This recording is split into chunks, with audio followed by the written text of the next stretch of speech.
मैं doctor Mahadev Singh, assistant professor political science, Shri Saundiya ji government college Mandapiya Chittorgarh.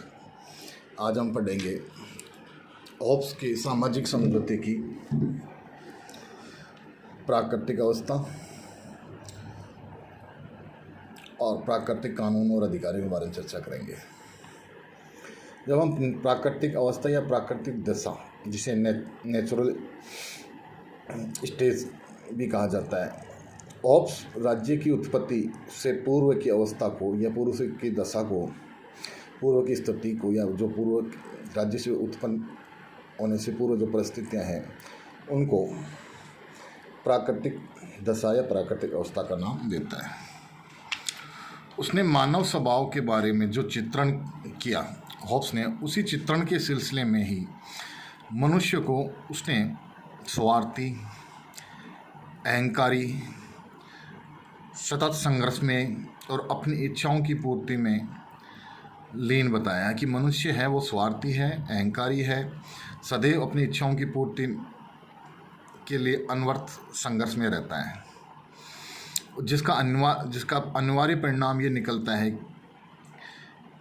कि कोई न कोई ऐसी अराजकतापूर्ण स्थिति है जिसमें मनुष्य इस प्रकार संघर्षरत है, और इस अराजकतापूर्ण स्थिति को उन्होंने प्राकृतिक अवस्था का नाम दिया। यानी उसको इस प्राकृतिक अवस्था की कल्पना की कि मनुष्य इस प्रकार की अवस्था थी जिसमें मनुष्य निरंतर संघर्षरत था।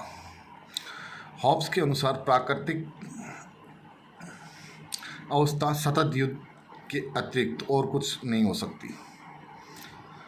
हॉब्स मानता है कि प्राकृतिक अवस्था है वो एक ऐसी स्थिति है जिसमें युद्ध के अलावा कोई स्थिति नहीं हो सकती, यानी वो शांति में नहीं हो सकती। और इस प्राकृतिक अवस्था में प्रत्येक व्यक्ति अपनी स्वार्थों से प्रेरित होकर एक दूसरे से युद्ध करता होगा। प्राकृतिक अवस्था को मत्स्य न्याय की अवस्था भी कहते हैं या अराजकतापूर्ण स्थिति भी कहते हैं। मत्स्य न्याय का मतलब ये हुआ कि जहाँ मछलियों का न्याय हो, यानी बड़ी मछली छोटी मछली को खा जाती है, इस प्रकार का जो सिस्टम होता है उसको मत्स्य न्याय कहते हैं। और अराजकतापूर्ण स्थिति यानी कि जहाँ शासन प्रशासन या राज्य की व्यवस्था नहीं हो, वो स्थिति अराजकतापूर्ण स्थिति होती है। राज्य से पूर्व हॉब्स मनुष्य के किसी सामाजिक जीवन की कल्पना नहीं करता। प्राकृतिक अवस्था में जिसकी लाठी उसकी भैंस का सिद्धांत लागू था, यानी माइट इज़ द राइट के जो प्रिंसिपल था वो प्राकृतिक अवस्था में काम करता था।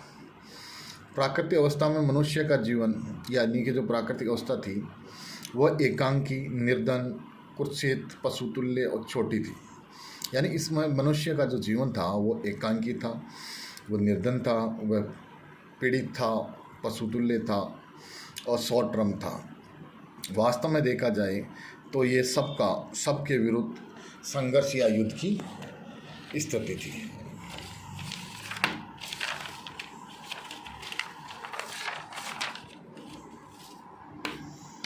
प्राकृतिक अवस्था की हम प्रमुख विशेषताओं की बात करें तो पहली विशेषता है कि इसमें नैतिकता का सदैव अभाव रहा है, यानी कि इसके अंदर मॉरल वैल्यूज़ की कोई बात नहीं होती थी।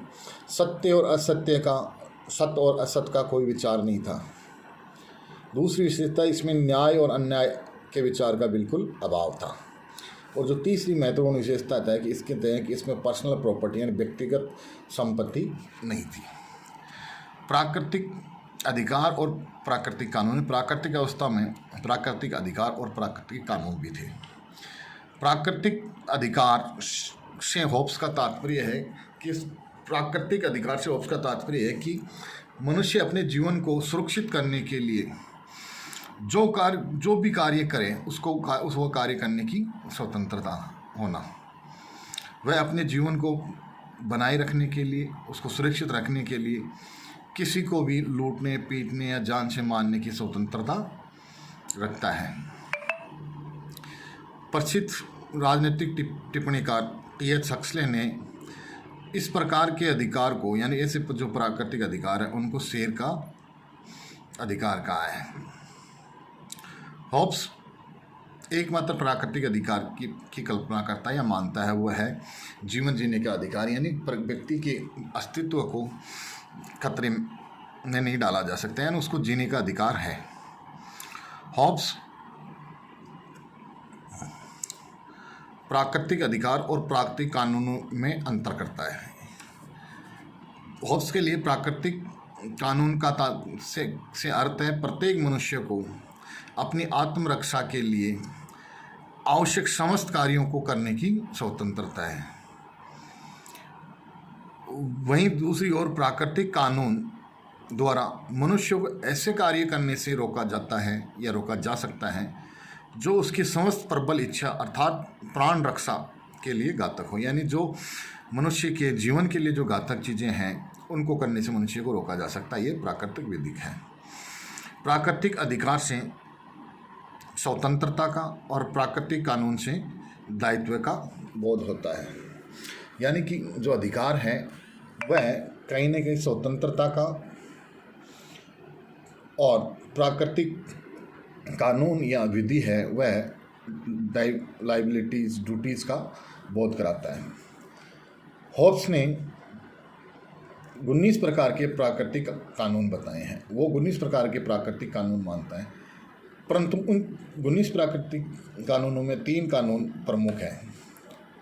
नंबर 1 कि प्रत्येक मनुष्य शांति की खोज करे और शांति से रहें, यानी हर मनुष्य का ये जिम्मेदारी है कि वह पीस की खोज करे और एक शांतिपूर्ण वातावरण में रहे, यानी संघर्ष के स्थान पर शांति को महत्व दे।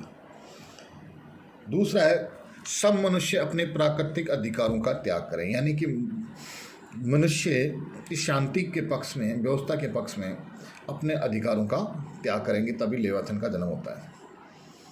और तीसरा जो